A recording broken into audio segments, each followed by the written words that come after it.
So hello everyone, जसे की तुम्ही थंबनेलवरनं ओळखलाच असाल, आज आम्ही चाललो आहे रोड ट्रिपला पुण्यातून रत्नागिरीमध्ये, ते पण खास शेमग्यासाठी. तर चला. सो बाप्पांचं नामस्मरण करून आम्ही आमच्या प्रवासाला सुरुवात केलेली आहे. तुम्ही बघू शकता इकडे ऐश्वर्या देखील खूप एक्सायटेड आहे, कारण असणारच. आम्ही 3 महिन्यांचं रत्नागिरीत जातोय. सो इकडे थोडंफार सामान ठेवलेलं आहे आणि ही आहे आमची रत्नागिरीत जायची सवारी.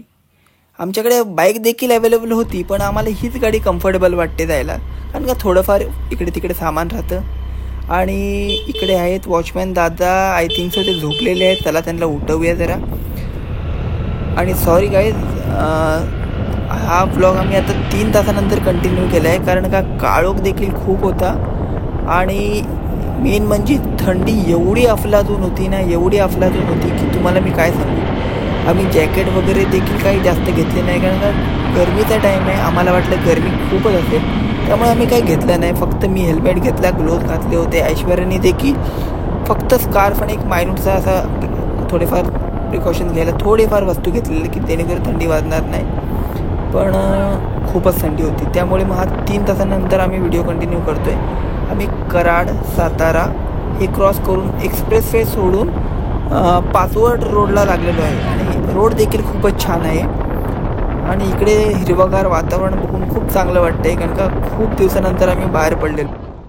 सो गाईज, फायनली आता आमची अर्ध्यापेक्षा जास्त जर्नी कव्हर झालेली आहे. सो आता मी गाडी चालवून खूप कंटाळा आला मला. सो आता आमचा ड्रायव्हर चेंज होत आहे. या केसांची वाट लागली आहे.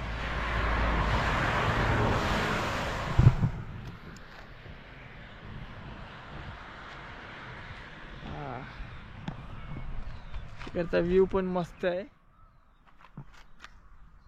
सो बॅक सीटवर बसून मला खूपच आराम भेटला, कारण का almost 170 to 80 kilometre me nonstop गाडी चालवली होती आणि खूपच आराम भेटला इकडे. पण थोड्याच वेळाने ऐश्वर्या मॅडमची रायडिंग बघून असं वाटायला लागलं जेणेकरून शिमगा संपल्यावरच आपण रत्नागिरीत पोहोचणार की काय.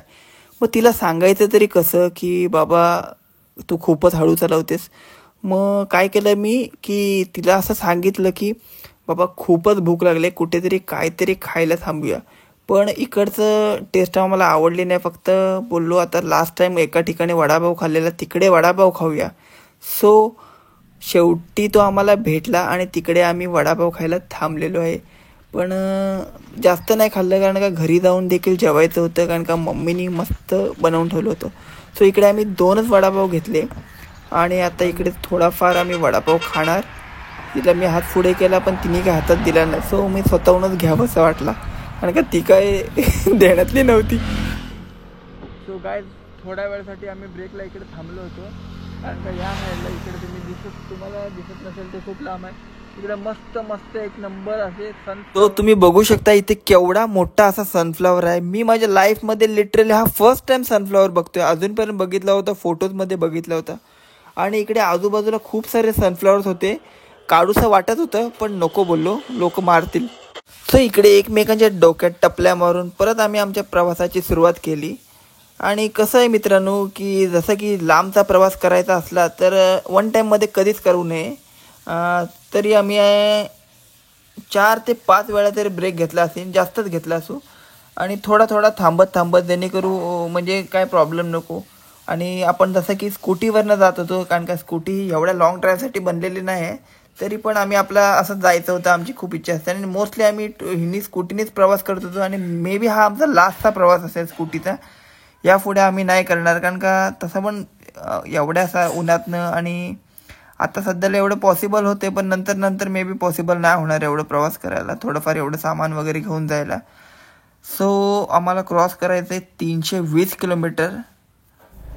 तर इकडे दिसत असेल तुम्हाला गणपतीपुळा 33 किलोमीटर्स आहे. आणि इकडे लेफ्ट हँड साईडला इकडे आंबे विक्री सुरू झालेली आहे. खूप क्वांटिटीमध्ये विक्री चालू आहे, कारण का यावर्षी रत्नागिरीमध्ये आंबा खूप क्वांटिटीमध्ये आलेला आहे. काही वर्ष आंबा कमी असतो, काही वर्ष जास्त असतो.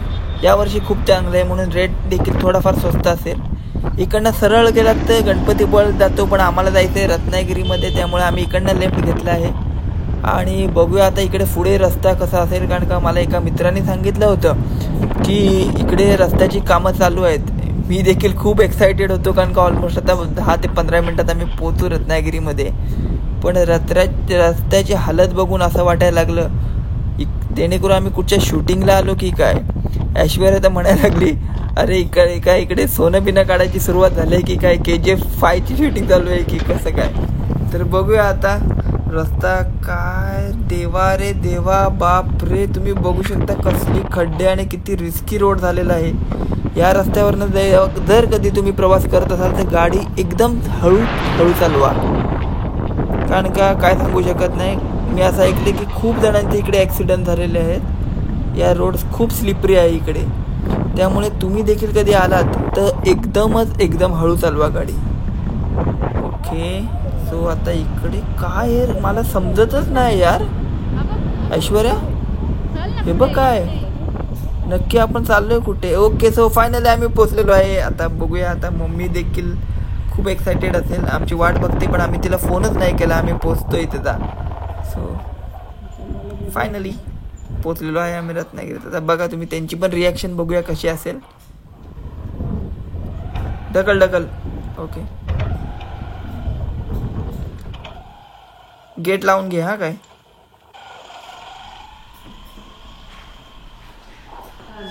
ते बंद नाही केलं अजून.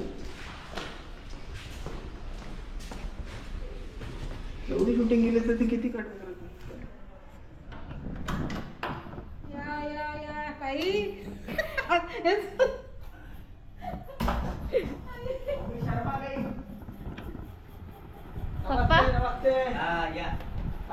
भांडा शेट लागे अजून मगाचपासून वाट बघून म्हणजे झोपायला गेलो.